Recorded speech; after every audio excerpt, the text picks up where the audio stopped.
Hola, un gusto. Aquí nuevamente en un encuentro de diálogos. Tenemos la posibilidad de conversar con Daniel Pomeranz, Dani, para mí, porque son muchos años el que nos une. Hola Dani, ¿qué tal? Hola Dari, un Un gusto. gustazo, igualmente. Lo importante es que la gente tal vez no conozca y se la cuenta que hace 23 años estás como director ejecutivo de una ONG que creo que la más o una de las más importantes que tiene la Argentina.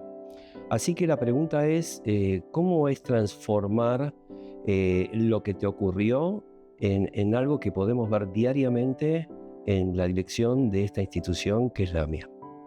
Tiene que ver con dos aspectos de mi vida, es decir, lo que pasó el día del atentado, cómo eso formó parte de mi vida a partir de ese momento, cómo lo metabolicé, cómo pude lidiar con eso, llevarlo hasta el día de hoy, en diferentes momentos durante los 31 años, y luego tiene que ver también con mi vida profesional. Ujú. Y obviamente son dos aspectos diferentes, pero que convergen en la misma persona que soy yo. Claro, Y en ese sentido, yo sentí, lo he hecho varias veces, sentí que en un primer momento tuve como un impulso. Lo he comentado muchas veces, lo hemos conversado nosotros muchas veces. eh, Luego de esa mañana me voy a mi casa a la tarde, luego de pasar bueno, por el hospital de clínicas, pero a la noche yo vuelvo a la sede transitoria, como impulsado por una, Ayacucho. claro, la sede provisoria en la cual la AMIA comienza a funcionar desde esa noche durante varios años. ¿Cuál era tu rol en ese momento en la institución para que la Yo estaba gente a cargo de la sepa? administración en ese momento. Bien, Tal vez era una AMIA diferente, desde todo punto de vista, desde sus prácticas, desde sus horarios. Es decir, ujú, entonces no tenía, no tenía un horario en continuidad como ahora. ok, Los horarios eran más cortos, empezaba más temprano. Bueno, en fin, era una institución diferente. Entonces, a tu pregunta y yendo sí, a la pregunta, yo creo que pasaron dos cosas. Uno es un impulso mío vinculado con de qué manera abordar lo que me había pasado en ese plano donde converge lo personal y lo institucional, que es rápidamente volcarme a la tarea. Eso lo pude entender años después. Te decía, volví esa misma noche. A la mañana siguiente estaba muy temprano, a pesar de que tenía las heridas y las suturas y todas estas cosas. sí, Sin embargo, sentí que mi lugar wow, era ese, ¿no? Y tiempo después, no mucho tiempo después, decido como concentrar mi tarea a 100% a mi rol profesional en la comunidad. Tal vez eso se dio como más claro en el 2002, cuando asumo la dirección ejecutiva de AMIA. Desde el punto de vista profesional, siempre tuve claro que la AMIA es una organización, tal vez en términos organizacionales, una organización mediana, por los recursos, por la cantidad de gente que trabaja, por su despliegue geográfico, en fin. Pero desde el punto de vista de organización de la sociedad civil, efectivamente es una de las más grandes y reconocidas y con mayor trayectoria, es decir, 131 años de trayectoria, hay muy pocas organizaciones, ¿no? ¿qué pasa con la experiencia cuando te pasó lo que te pasó, de ponerte en acción inmediatamente en la vida tuya como persona responsable de lo que ocurre en la AMIA, la parte, digamos, de dirección ejecutiva?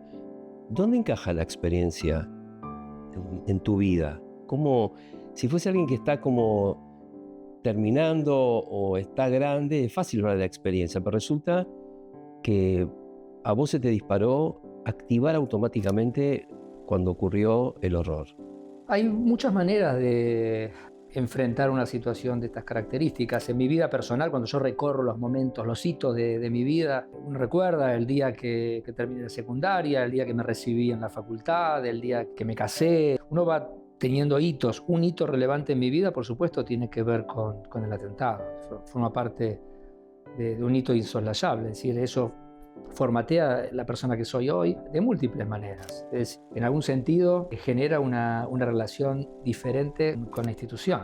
Es decir, no es la institución en la cual Claro. yo desplegué y despliego mi tarea profesional, sino que es el lugar donde sucedieron una cantidad de cosas previas y posteriores, donde pude haber cumplido logros, donde me topé con dificultades, pero básicamente donde sucedió el atentado, donde perdí compañeros de trabajo, donde año tras año nos encontramos con los familiares y con otras víctimas sobrevivientes, y en el año. Y esto forma parte de una marca, es una marca que uno lleva.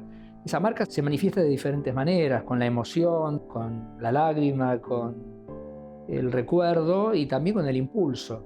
Contemos para que la gente sepa de que los presidentes de la AMIA están 3 años y después se cambia autoridades. Quiere decir que si hay alguien que guarda registro de los últimos 31 años, me refiero por el atentado como para poner una fecha, sos vos. Y las autoridades políticas van cambiando. Incluso la inauguración de este edificio, quiero contar que estamos en el edificio, lo llamo nuevo, de la AMIA después del atentado. Todo eso finalmente es una respuesta al terrorismo, entre otras cosas, Dani. Bueno, eso fue un debate muy importante después del atentado, es decir, si en este lugar debía quedar una plaza o algún lugar de recordación que rinda homenaje a las víctimas y a lo que sucedió, o debía ser reconstruido. Obviamente la respuesta la vemos. Es la que estamos viendo en estos momentos, una decisión de reconstruir en este lugar, y eso forma parte de una respuesta integral, no solamente por la sede. La sede, en este caso y en esta idea, es simbólica. Digamos, lo que AMIA reconstruye después del 94 son sus tareas, su vocación de servir a destinatarios sociales, de empleo, a las personas dolientes que vienen a ver de qué manera llevan su ser querido a uno de los cementerios comunitarios, la tarea cultural, de juventud, en fin, todo lo que sabemos que realiza la AMIA. Ese fue el desafío, porque uno podría decir que durante unos pequeños instantes, a partir de las 9:53, la AMIA no existió más. No existió más. Existió no porque no existía el edificio, sino porque la idea por unos instantes quedó en el aire, como si fuera una moneda que uno tira al aire, ¿no? Hay equipos completos que murieron esa mañana. El equipo de sepelios no quedó absolutamente nadie. Todos fueron asesinados en la mañana de julio del 94. Lo mismo con la vieja bolsa de trabajo, que luego se reconstituyó en el servicio de empleo de AMIA en la actualidad. Entonces, por supuesto, la herida abierta que quedó, la gente que no pudo volver. El miedo de muchos socios que no querían ya no venir a Pasteur, no ir a Ayacucho. Yo mi hijo no lo quería llevar, lo llevé, pero era difícil, eran vacaciones de invierno. Era difícil volver a la escuela a llevar a los niños.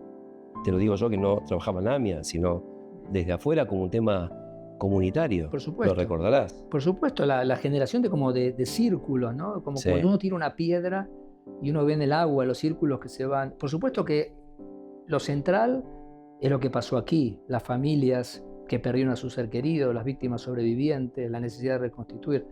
Y luego está todo lo que tiene que ver con la comunidad, es decir, las familias que enviaban a sus hijos a las escuelas comunitarias, los que asistían a los servicios de cualquier sinagoga, los que iban a los clubes, a las entidades sociodeportivas.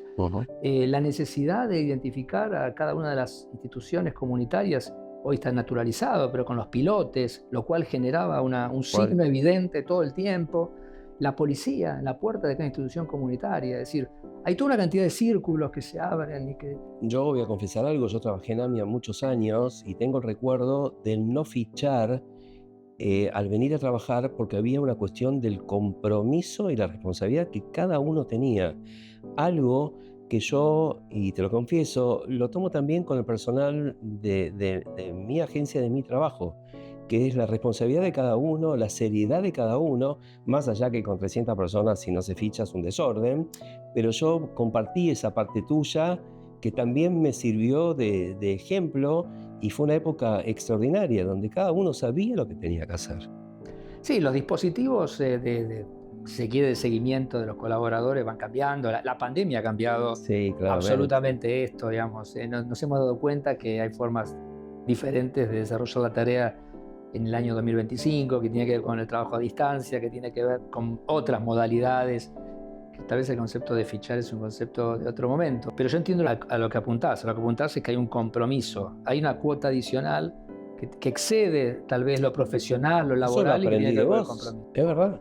Y funcionaba. Mm. Vos veías en la gente que no había que pedir demasiado, la gente estaba comprometida. Volvemos a los hijos. Contame un poco de los hijos. Sí, yo tengo 3 hijos. Ujú. Los 2 mayores varones están en la facultad. Mellizos, ¿no? Mellizos, sí. Bien. Están en la facultad los 2. Y Camila, que es más chica, está terminando la primaria. ¿Y qué parte de papá tienen con respecto al papá que yo conozco, en el sentido del Dani que yo conozco? ¿Cómo interactúa todo lo que fue tu vida, tus hijos, o cómo interactuó? Ya son grandes. Y de la misma manera, digamos, retomo lo que te mencionaba antes. En mi caso, forma parte de mi vida. Es decir, no es algo que sucede a veces o que aparece en un aniversario. Pero de eso se habla. Sí, claro, sí, por supuesto. Obviamente con el lenguaje que va acompañando las edades. No es lo mismo las conversaciones a los 10 u 11 años que ahora. Pero sí, también tiene, te voy a ser franco, también tiene que ver con la manera en la cual yo mismo puedo acercarme o no a Claro. buscar la oportunidad, buscar el momento, que sea una conversación en la cual ellos entiendan que hay una experiencia de su papá, pero al mismo tiempo algo que sucedió en la comunidad judía, toda, ¿no? Dani, te llevo a Irán, lo último que estamos viendo y ocurrió recientemente. Siempre la mía fue, como suelo decir yo, la parte en blanco que tenía el planeta, el atentado, para decir Irán es responsable. Lo demás eran cosas que ocurrían, más allá de lo último que ocurrió el 7 de octubre. No obstante eso, cuando vimos lo que pasó en el ataque de Israel a Irán, y sabiendo que Irán tiene responsabilidad vía Hezbollah por el atentado Lamia, ¿qué pensaste? Otra vez, eso pensé, otra vez. Irán es una presencia asociada con el atentado de Lamia desde el año 94. ¿Otra vez pensaste? No, otra vez Irán. ¿Otra vez Irán, sí, claro. Irán no ha sido una presencia que haya estado ausente en estos 31 años. Al revés. Si hay una mención que una y otra vez aparece en estos 31 años, verificado con la causa AMIA, verificado con lo que ha sucedido ahora y en el medio con tantas otras cuestiones, con las alertas en Interpol, con cada una de los reclamos que el gobierno argentino ha realizado poniéndose de pie en las Naciones Unidas, en fin.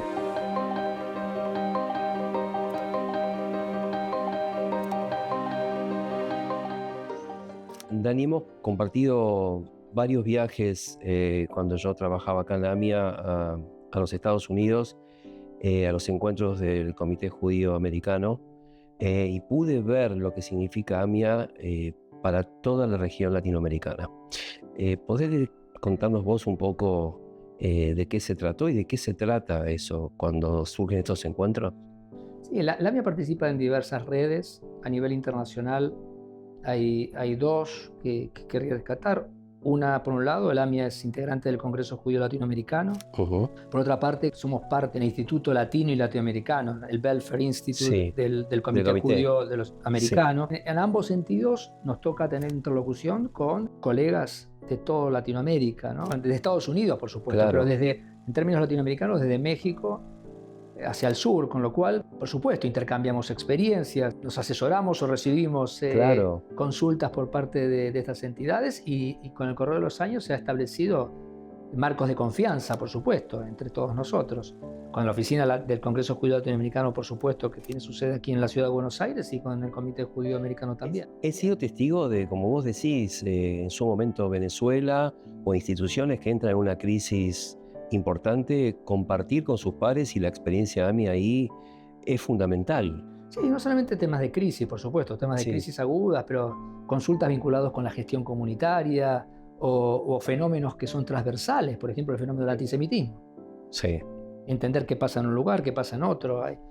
Tendemos muchas veces a evaluar en términos absolutos, es decir, si es mucho o es poco. Mucho es poco en relación a qué otros fenómenos en qué otro lugar. Entonces, nos permite entender, ¿no?, qué pasa en otros países del mundo. Nos permite entender qué pasa en términos de los distintos países y sus respectivos gobiernos y el impacto que tiene en la vida judía en esos países. Hay que tener en cuenta que aproximadamente 1 de cada 2 judíos desde México hasta el sur, hasta Argentina, 1 de cada 2 judíos es argentino. O sea, la comunidad judía latinoamericana tiene 500.000 de judíos, la mitad vive aquí o han surgido de aquí. ¿Y cómo estás viendo la región hoy? En cada país los modelos son divergentes, existen modalidades parecidas en algunos países en relación al otro. La Argentina, en ese sentido, es muy parecido a Uruguay, por ejemplo, pero muy diferente a Brasil. A Brasil, claramente. Entonces, a Venezuela. Hay modelos de organización. ¿Y cómo está? ¿Cómo ves? Por eso, depende en qué temática. En esa temática, te iba a preguntar por la crisis también. Si hablamos en desarrollo comunitario, veo comunidades que son responsables, que están organizadas, que desarrollan sus actividades. En términos políticos, por ejemplo, por supuesto la comunidad de Venezuela tiene Chile, Colombia, problemas. Chile y Colombia tienen la emergencia de gobiernos que son tremendamente agresivos con Israel. Eso impacta en la vida comunitaria. Brasil, te diría que podríamos vincularlo también con eso. A su vez, otra dimensión para analizar es antisemitismo. Lo tenía más adelante, pero me adelantaste la palabra. Sí, bueno, sabés que la comunidad judía argentina monitorea antisemitismo en dos planos. Hay varios, pero hay dos que me interesa rescatar. Uno es la DAIA, por supuesto, que es la entidad que lleva adelante históricamente.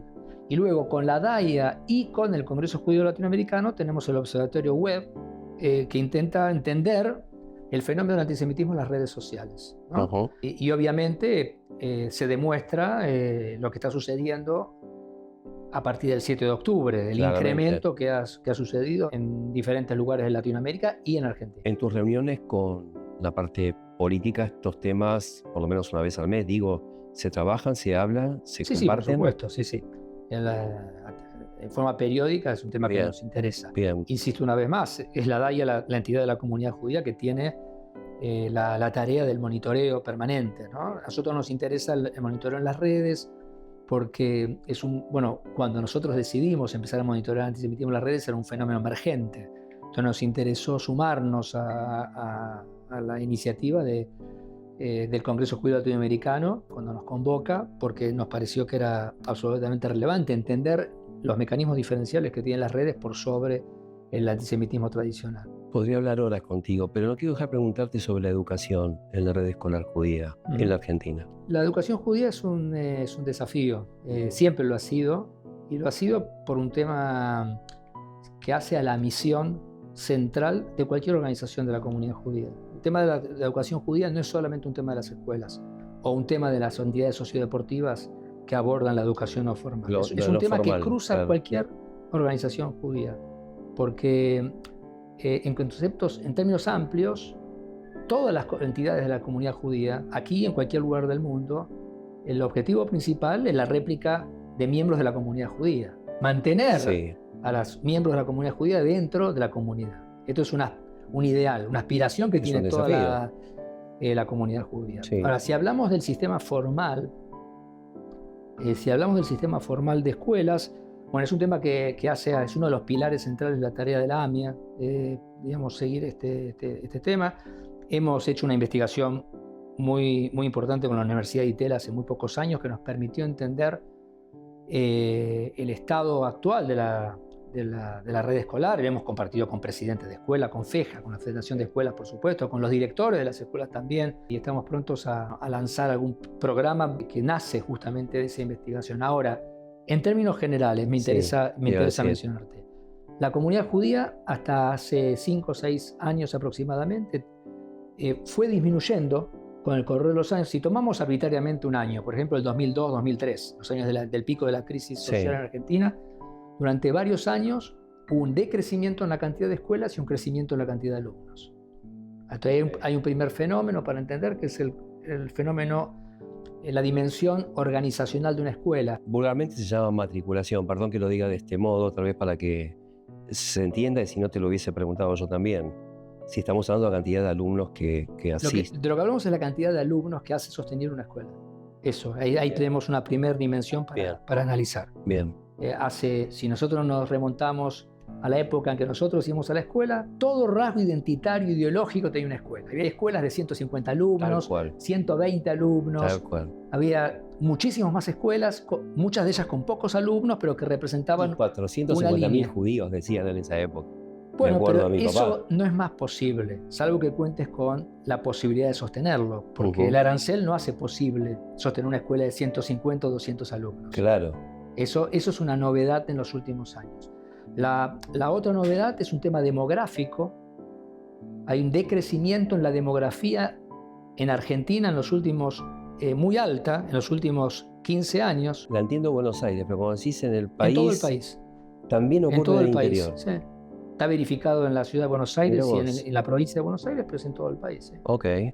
Es, Eso genera un en, reacomodarse. en la ciudad de Buenos Aires esto es más agudo, más Sí. perceptible, nosotros estamos acá, y esto genera un desafío en términos de futuro, ¿no? Es decir, cómo abordar. El otro fenómeno, por supuesto, tiene que ver con el envejecimiento de la población judía. Es decir, si hay menos nacimientos, va a haber la pirámide demográfica, va a tener alguna modificación. Dejará de ser una pirámide, pasará a tener otra forma. Entonces, ¿qué va a pasar con la atención de personas con más edad? Bueno, en fin. Muy interesante. Tendría que preguntarte inevitablemente cómo está viendo brevemente la comunidad con estos datos que vos estás trayendo. ¿Qué va a pasar con la comunidad judía o con la AMIA dentro de 20 años, 10 años? No Bueno, sé. son Tengo temas que que... Sí, preguntártelo. sí, con la AMI, con todas las entidades de la Sí, comunidad. sí, sí. Sí. Increíble. Pensemos que hay una porción importante de la comunidad que no está institucionalizada, que tiene poca o nula vinculación con las instituciones de la comunidad judía. Ujú. El concepto de pertenencia o institucionalización requiere un vínculo entre las personas y las instituciones. Bien. Hay una porción, hay un desafío que es preexistente a este fenómeno, que es de qué manera acercar a estos colectivos que hoy no están cerca de la comunidad. Dani, quiero ir terminando con un tema que es el 7 de octubre, pero no te voy a meter en el 7 de octubre. Como sos el director ejecutivo de la AMIA, te voy a llevar al último acto en el Estado de Israel, 15.000 personas. Me parece que es un acto realmente importante, fue, como todos los que tuvieron que ver con esto. ¿Por qué no también pensar en el acto de los 18 de julio aquí, que tanto compartimos y tanto conocemos? ¿Qué pensás entre esos escenarios donde en definitiva la sociedad argentina, no solamente la comunidad judía, se autoconvoca, ¿no?